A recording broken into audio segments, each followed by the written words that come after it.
Hello दोस्तों, आइए दिशा academy में आपका स्वागत है। आज हम राष्ट्रपति देखने चल रहे हैं संविधान में। तो राष्ट्रपति में 52 से लेकर 61 तक इनके पद रिक्ति के बारे में बताया गया है। तो इससे संबंधित हम प्रश्न देखने चल रहे हैं। तो क्वेश्चन नंबर 1 देखते हैं। संघ की कार्यपालिका शक्ति राष्ट्रपति में निहित होती है, यह किस अनुच्छेद में वर्णित किया गया है? अनुच्छेद 52 में, अनुच्छेद 53 में, अनुच्छेद 54 में, अनुच्छेद 55 में। तो यह अनुच्छेद 52 में कार्यपालिका शक्ति का उल्लेख किया गया है। निम्नलिखित में से कौन भारत के राष्ट्रपति के निर्वाचन हेतु निर्वाचक गण सम्मिलित नहीं है? लोकसभा के निर्वाचित सदस्य, राज्यसभा के निर्वाचित सदस्य, राज्यों के विधानसभाओं के निर्वाचित सदस्य, राज्यों के विधान परिषदों के निर्वाचित सदस्य। ऑप्शन डी सही है, क्योंकि हर राज्यों में विधान परिषद की सीटें नहीं हैं, इसीलिए इसको शामिल नहीं किया गया है। क्वेश्चन नंबर 3 है। राष्ट्रपति के उम्मीदवार के लिए क्या आवश्यक है? आयु 35 वर्ष हो, देश का नागरिक हो, लोकसभा का सदस्य निर्वाचित होने की योग्यता हो। तो पहला सही है, दूसरा सही है, तीसरा भी सही है। तो ऑप्शन डी सही होगा, उपरोक्त तीनों सही है।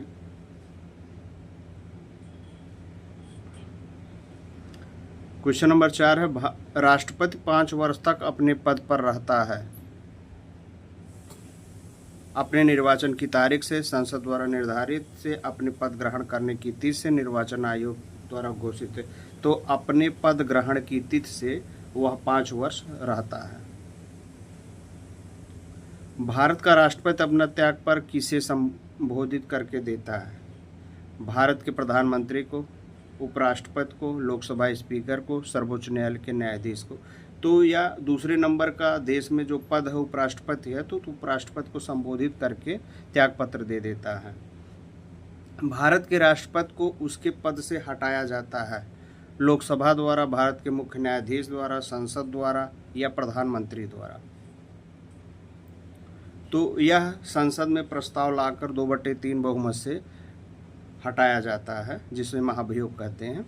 क्वेश्चन नंबर 7 है। राष्ट्रपति को पद की शपथ कौन दिलाता है? प्रधानमंत्री, उपराष्ट्रपति, उच्च न्यायालय के मुख्य न्यायाधीश या लोकसभा अध्यक्ष। तो उच्च न्यायालय का मुख्य न्यायाधीश शपथ दिलवाता है, बाकी इनसे छोटे पद तीनों हैं। भारत के राष्ट्रपति को महाभियोग द्वारा हटाने की प्रक्रिया निम्नलिखित में से किस अनुच्छेद में वर्णित है? 53 में, 61 में, 74 में, 75 में। तो राष्ट्रपति को हटाने के लिए संसद के दोनों सदनों में 2/3 बहुमत से पास होने पर यह हट जाएगा, या अनुच्छेद 61 के द्वारा हटाया जाता है। भारत के राष्ट्रपति पर महाभियोग चलाने के लिए कम से कम कितने दिन पूर्व की सूचना आवश्यक है? 7 दिन, 10 दिन, 30 दिन या 14 दिन। तो राष्ट्रपति को हटाने के लिए 14 दिन की समय देना अनिवार्य है, क्योंकि अपना पक्ष वो दूसरे सदन में रख सके, जिससे अपना बचाव कर सके वो। ये भारत के राष्ट्रपति के महाभियोग की प्रक्रिया कैसी है? अर्ध न्यायिक प्रक्रिया है, कार्यपालिका प्रक्रिया है, न्यायिक प्रक्रिया है या विधायी प्रक्रिया? यह अर्ध न्यायिक प्रक्रिया है। ऑप्शन ए सही है। निम्नलिखित में से कौन भारत के राष्ट्रपति के निर्वाचक गण का तो भाग है, परंतु महाभियोग अधिकरण का भाग नहीं है? राज्यों की विधानसभाएं, लोकसभा, राज्यसभा, राज्यों की विधान परिषद। तो राज्यों की विधान सभाएं हैं, क्योंकि महाभियोग जब होता है लोकसभा राज्यसभा से होता है, विधान परिषद या विधायक से नहीं होता है। पदासीन राष्ट्रपति की पदावधि की समाप्ति से भिन्न किसी कारण से उत्पन्न होने वाली रिक्तियों की दशा में रिक्त भरने के लिए निर्वाचन आवश्यक होता है। रिक्त होने की तिथि से 6 माह के अंदर हर हाल में चुनाव करा के राष्ट्रपति को निर्वाचित कर देना है। यदि राष्ट्रपति का पद रिक्त हो जाए तथा उपराष्ट्रपति भी ना हो, तब निम्नलिखित में से कौन कार्यवाहक राष्ट्रपति बनता है? तो इसका एक क्रम होता है कि राष्ट्रपति ना होने पे उपराष्ट्रपति अगर नहीं होगा, सर्वोच्च न्यायालय का मुख्य न्यायाधीश, अगर वो भी नहीं होगा तो उसके पद वरीयता क्रम में न्यायाधीश ही सर्वोच्च न्यायालय के होंगे, तो ऑप्शन डी सही है, सर्वोच्च न्यायालय का मुख्य न्यायाधीश होगा।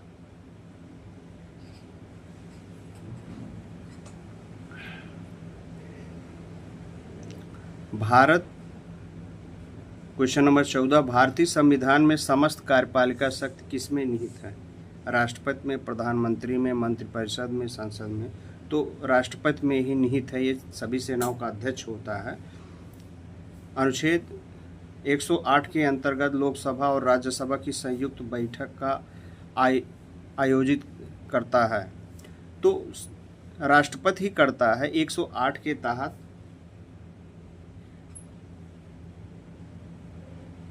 क्वेश्चन नंबर 15, अनुच्छेद 1 से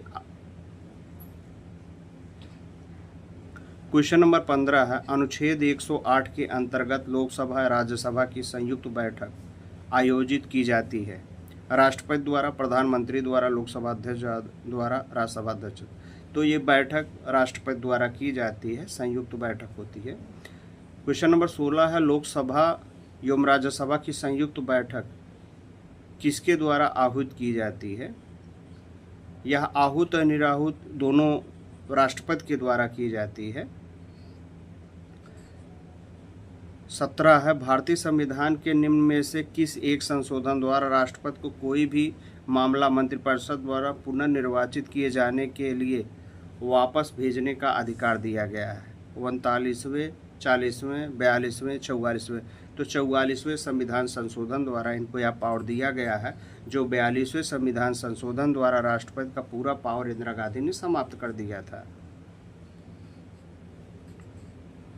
अब क्वेश्चन नंबर 18, संविधान के किस अनुच्छेद के अंतर्गत भारत के राष्ट्रपति को अध्यादेश जारी करने का शक्ति है? तो 123 के तहत राष्ट्रपति जारी करता है और 213 के तहत राज्यपाल अपना अध्यादेश जारी करता है, तो ऑप्शन बी सही है। एक राष्ट्रपति अध्यादेश कब तक लागू कर सकता है? तो यह 6 महीने तक लागू कर सकता है, 6 महीने 6 सप्ताह, जब तक सत्र ना चल रहा हो। क्वेश्चन नंबर 20 है, भारतीय संविधान का कौन सा अनुच्छेद राष्ट्रपति को उच्चतम न्यायालय के परामर्श करने की शक्ति प्रदान करता है? अनुच्छेद 143 है यह शक्ति जो प्राप्त करता है।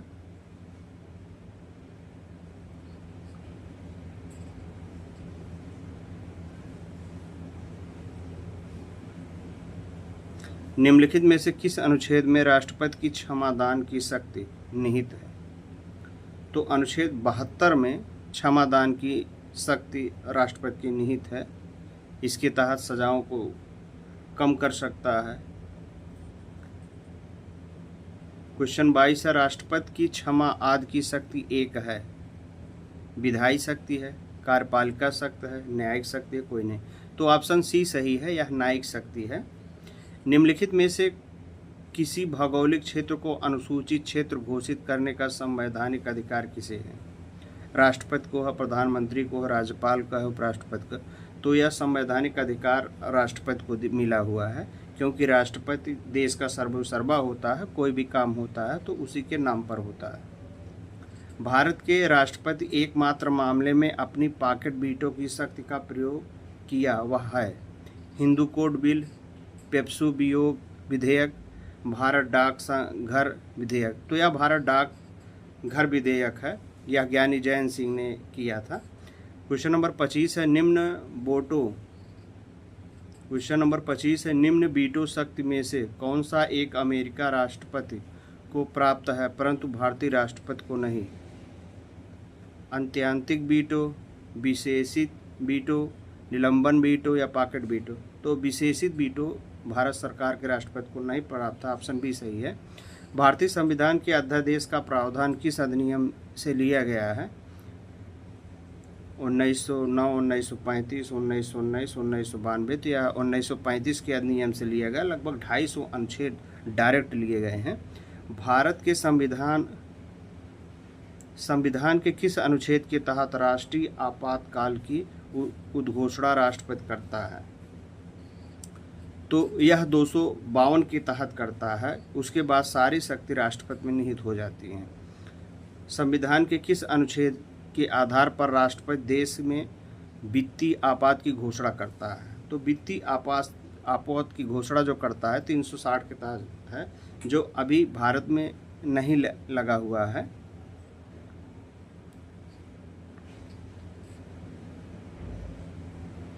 राष्ट्रपति के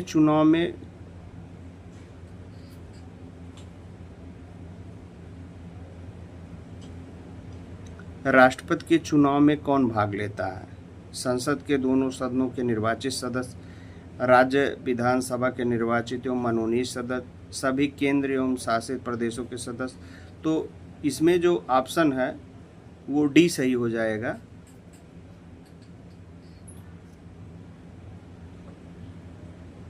राष्ट्रपति के चुनाव में कौन भाग लेता है? संसद के दोनों सदनों के निर्वाचित सदस्य भाग लेते हैं।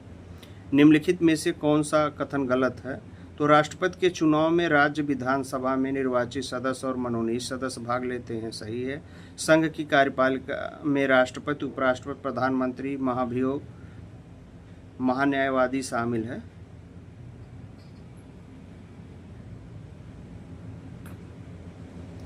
निम्नलिखित में कौन सा कथन गलत है? तो पहला है राष्ट्रपति के चुनाव में राज्य विधानसभा के निर्वाचित और मनोनीत सदस्य भाग लेते हैं। तो यही क्वेश्चन गलत है।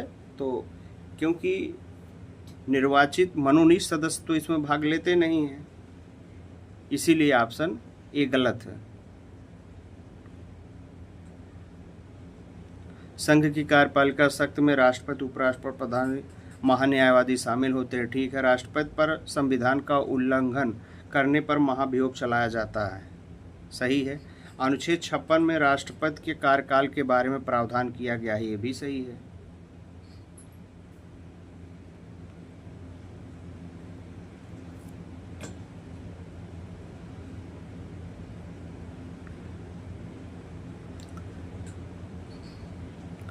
निम्नलिखित में से सुमेलित नहीं है।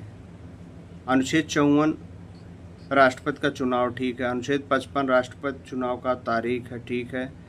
अनुच्छेद 60 राष्ट्रपति पर महाभियोग की प्रक्रिया है, ये गलत है। अनुच्छेद 123 अध्यादेश जारी करता है, तो इसमें ऑप्शन सी सही हो जाएगा।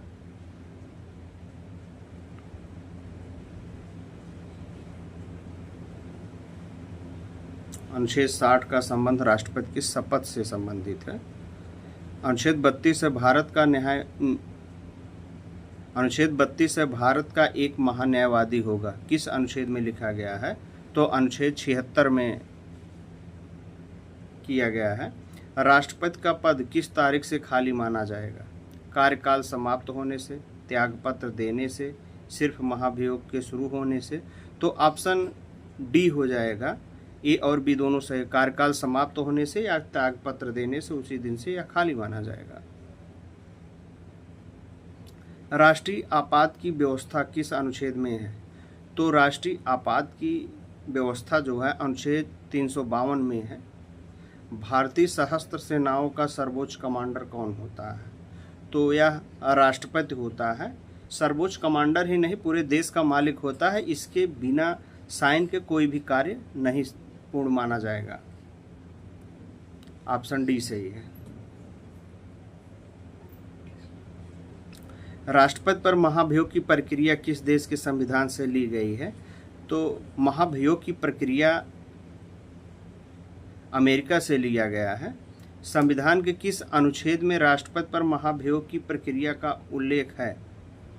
54 में, 61 में, 75 में, 62 में। तो एक अनुच्छेद 61 में महाभियोग की प्रक्रिया की बात की गई है। राष्ट्रपति के निर्वाचन से संबंधित उत्पन्न विवादों का निपटारा किसके द्वारा किया जाता है? तो चुनाव का निपटारा जो किया जाता है सर्वोच्च न्यायालय में किया जाता है, क्योंकि सबसे सर्वमान्य पीठ वही है। राष्ट्रपति लोकसभा को भंग कर सकता है लोकसभा के अध्यक्ष की सलाह पर, उपराष्ट्रपति की सलाह पर, प्रधानमंत्री की सलाह पर, सर्वोच्च न्यायालय के न्यायाधीश की सलाह पर। तो प्रधानमंत्री की सलाह पे उसे निरस्त कर सकते हैं। राष्ट्रपति राज्यपाल की नियुक्ति किसकी सलाह पे करता है? तो राष्ट्रपति जितनी भी जो करता है वो प्रधानमंत्री की सलाह पर करता है। सामने रखा आपको दिखेगा कि प्रधान वही है, लेकिन मेन प्रधानमंत्री होता है। भारत के राष्ट्रपति को पद और गोपनीयता की शपथ कौन दिलाता है? स्पीकर, सर्वोच्च न्यायालय के मुख्य न्यायाधीश। तो ऑप्शन डी सही है, ये सर्वोच्च न्यायालय के मुख्य न्यायाधीश शपथ दिलाते हैं।